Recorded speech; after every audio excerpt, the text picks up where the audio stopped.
But here's why I don't like the Star Wars movies, because I saw Spaceballs first. And that'll blow your mind. By the time I saw Star Wars, it was just unfunny Spaceballs to me. I was like, where are all the classic characters like Yogurt and Pizza the Hut? This is not my childhood. It's like there's black nerds everywhere, you know, like it's awesome. It's just like they're everywhere now. It's so great, and I love it. Like, but it was just hard for us growing up. Like, you know, I remember I was like the only black kid at my school for a while. Like I remember I went to a white school, and white kids were excited. They were super excited. They were like, "Oh, we got a black kid. This is awesome. We got a black kid." They were like, "Oh, hey, Donald, what kind of rap music you into, and what kind of sneakers you like?" And I was like, "Oh, I don't really like rap music. I really enjoy the soulful stylings of the Cranberries. We can talk about that." And they were like, "Nah, man, you like sneakers and you like rap music, and you go tell us which one you like." I was like, "Oh, you're hurting me, Steven," you know?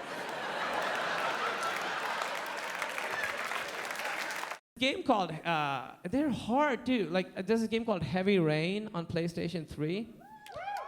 It's an awesome game, and this is what the game is. I'm just gonna explain to you what this game is. I'm not lying at all. The first level is you're a guy with your wife and 2 kids, and you're just having dinner. Just regular dinner. Yeah, this is a video game. Level 2 is you're with your eldest son at a mall. You're supposed to watch him. You lose track of him. He gets run over by a car. Level 3 is a year later. You're in your tiny, shitty apartment because your marriage has fallen apart. I paid to have this experience, by the way. $60 I paid.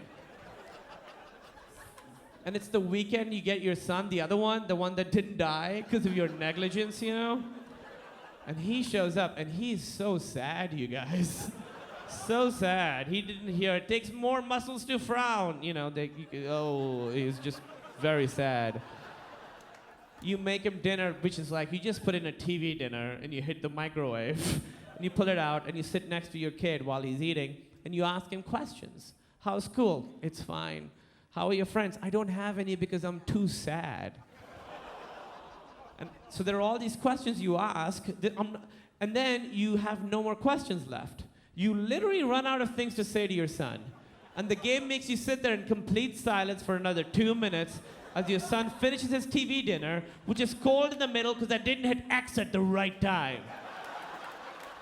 Harder than any level on Donkey Kong. Like, oh, you had to jump over flaming barrels to rescue the princess from a giant monkey? My wife left me! Because she holds me responsible for the death of our son. And in the middle of the night, so do I. So good luck with the barrel jumping. You know when you can't jump over and avoid? Regret. The next day, the son is kidnapped by a serial killer. $60 I paid.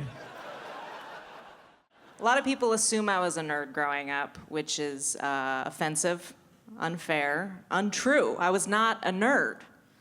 Nerds had other nerds to play Dungeons and Dragons with, people to hang out with. I was a spazzy weirdo. We're our own thing. Kind of the bad boys of the general loser community. All of the alienation, none of the brains. I couldn't find anyone that was into the stuff I was into as a kid. I'll give you an example. When I was 11, my dad made me scrambled eggs for breakfast one morning, and I said, "This is amazing, what's in this?" And he said, "Oregano." So naturally, I took a small tub of oregano, and I taped a string to it, and I wore it as a necklace every day to school for 3 months. And because I'm from San Francisco, my parents just let me do that. They were just like, "Go on out into the world, be free, follow your heart. Who are we to stop you?" Who are you to stop me? You're actually the only people who can. It's kind of part of your job, right? Just to give me a once-over before I leave the house, make sure there's no trash dangling from my body. You're dropping the ball. But it's like the kids now, like they're gonna grow up without like Pac-Man You know, like, I thought of that. I'm like, God, that's weird. Like, they won't have it at all. You know, like all those old, look at those large games. They don't even know what it is. Like, and the worst part about it is we'll be explaining it and looking like freaks. We'll be explaining our video games. They'll be playing some new futuristic fighting game. We'll be like, well, when I was your age, we had a game with a yellow circle. And it ate dots and fruit.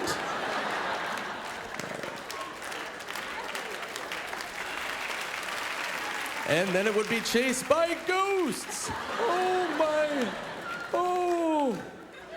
That's great, Grandpa. And there was another game with a monkey.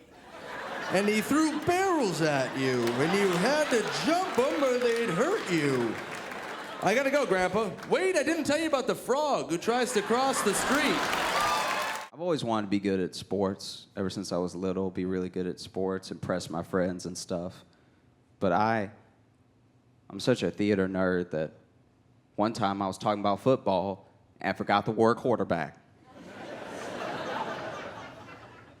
And I saw him and I panicked. I saw him and I was like, oh, he plays the lead.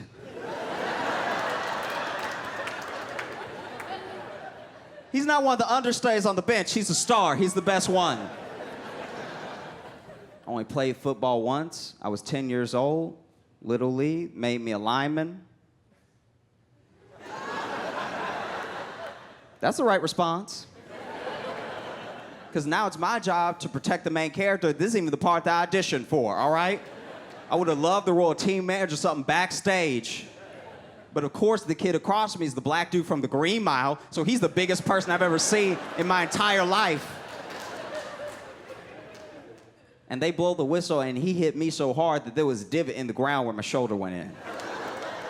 I got up, I ain't even telling anybody that I quit. I just started walking off stage. I started walking up, I was done. Took off my football costume, because that's what I called it. I was done. I wasn't gonna play more, but then the director runs up and gives me a speech about being a quitter. I was like, obviously, sir, you didn't see what just happened, okay?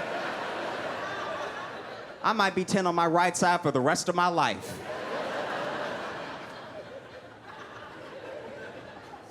And then they make this big kid come up and apologize to me, which he shouldn't have to do. You know, it's not his fault. I should be also there playing Pokemon or Yu-Gi-Oh or something. But he walked up to me, towering over me, blocking out the sun, leaning over me, and was like, I'm sorry. It's like, that's interesting. That's interesting. 1, 2, 3, 4, 5. We're all 10 here, sir. Why are you 32, okay? I didn't even make it to intermission. There was no way I was getting through 4 acts of that game. I was done. But yeah, I read this review of the video game Skyrim on Amazon. This woman wrote a review, and she was like, I bought the game for my husband, and he loved it so much that he no longer talks to me, and now we're filing for divorce. And this guy wrote back, he's like, that's a terrible review. It says nothing about controls or gameplay design. I get that you're alone, but is there a multiplayer feature? But the meanest that people get, the worst of nerds, is on message boards. Oh my God, I was reading this article about Adele's pregnancy on a message board when that was the thing, and one guy was like, oh, I hope she has a boy, and another guy was like, oh, I hope she has a girl. And one asshole fan wrote, well, I hope she has a miscarriage, because that will give us the greatest album of all time.